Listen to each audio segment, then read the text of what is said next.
नमस्कार मु मनोरमा महांती आईएमडी भुवनेश्वर पूरा ओडिशा राज्य रही ब्रीफिंग करुच्ची जदि देखा गत 24 घंटे राज्यर जिलागुड़िक कांबा स्थान में कि गोटे कि दुटा स्थान हल्का मध्यम वर्षा सहित बिजुली घड़घड़ी भी रेकर्ड कर सर्वाधिक वर्षा रेकर्ड कर खोर्धा ठारे 63 मिलीमीटर।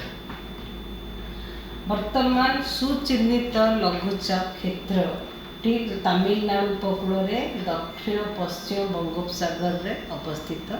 यह उत्तर पश्चिम दिग को गति करने समय आगामी 12 घंटा मध्य दक्षिण पश्चिम संलग्न पश्चिम केंद्रीय बंगोपसागर एक अवपात में परिणत होबार संभावना रही।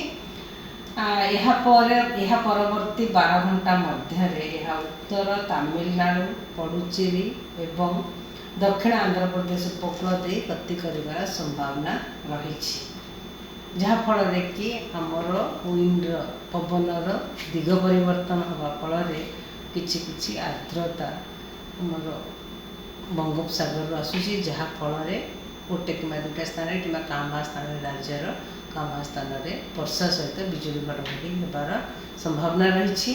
देखा आगामी 24 घंटा हल्का मध्यम वर्षा सहित बिजुली घड़घड़ी और झटका पवन 30 ରୁ 40 किलोमीटर पर आवर रही संभावना रही।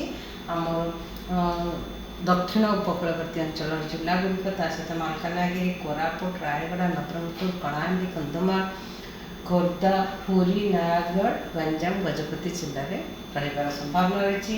काली पागर स्थिति सामान र23 तारीख 24 तारीख जदि देखा उपकूलवर्ती अंचल जिलागुड़िक एवं अभ्यंतरण साउथ दक्षिण अभ्यंतरण ओडिशार जिलागुड़िक हल्का मध्यम वर्षा गोटे कि दुटा स्थान रही संभावना रही।